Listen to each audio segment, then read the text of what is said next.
Hey everybody, it's James Freeman. Hey guys, today I'm sharing a story with you, and the reason I'm sharing it is because there's a few things about it that seem a little bit odd to me. We're going to go ahead and start with the Dallas Morning News report. Man driving stolen pickup fatally shot by Farmers Branch police in northwest Dallas. A Farmers Branch police officer shot and killed a 35-year-old man at the wheel of a stolen pickup as he attempted to flee Wednesday night in northwest Dallas. Dallas police are investigating the 7 p.m. shooting of Juan Moreno outside a strip shopping center in the 11400 block of Emerald Street off Royal Lane just west of Interstate 35E. On Thursday, police said they obtained additional video evidence as part of the investigation. WFAA-TV Channel 8 included video in a report that shows the officer pointing his gun as the pickup veers widely around him and crashed into other parked cars. Afterward, the officer apprehends one of the truck's passengers who has jumped out of the vehicle.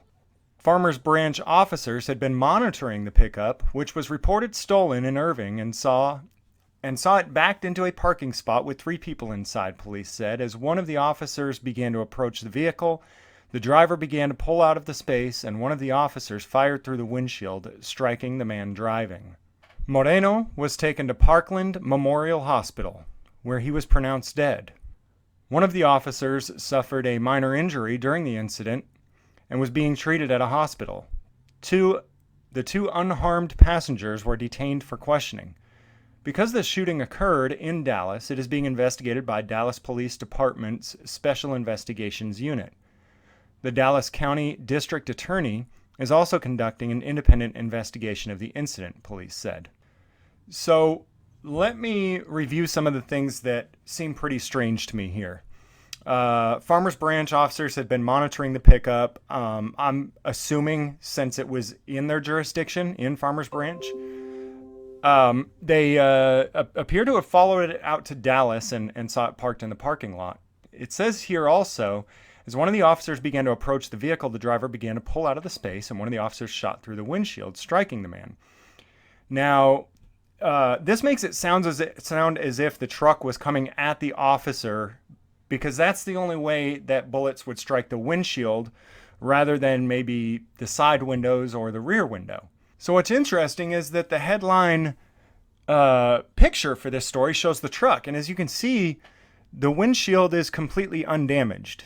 Nobody fired any shots through the windshield. The shots were fired through the driver's window. Well, it turns out later that there's actually video evidence of what happened from security cameras in the shopping mall parking lot.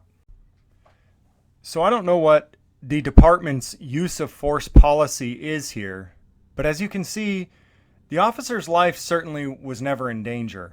Because of that, I believe he'll be convicted of murder on this. Now, I want to look at this from another perspective as well, because as most of you know, I don't actually believe that a lot of the written legislation and policies are good or right. Now, a lot of people believe that they have the right to defend their life, their liberty, and their property by any means necessary. Now, looking at it from that perspective, would it be okay for the owner of the truck to take the man's life in order to protect his own property? And if the answer to that question is yes, then the next question to me would be, does the officer have the right to take the man's life to protect someone else's property? So I really want to put myself in this officer's shoes and say, I'm sitting here watching somebody steal my vehicle. I'm armed. I could shoot and kill this guy and stop him from getting away with my property.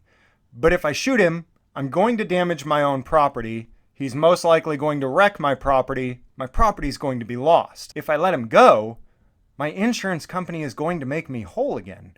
I'm not actually going to lose anything. Let me know what you guys think in the comments below. Following the incident, we also see the officer being taken away on a stretcher. It is alleged that he suffered injuries during the shooting, but the police have refused to tell us what those injuries are. As of Friday evening, police say he is still in the hospital recovering.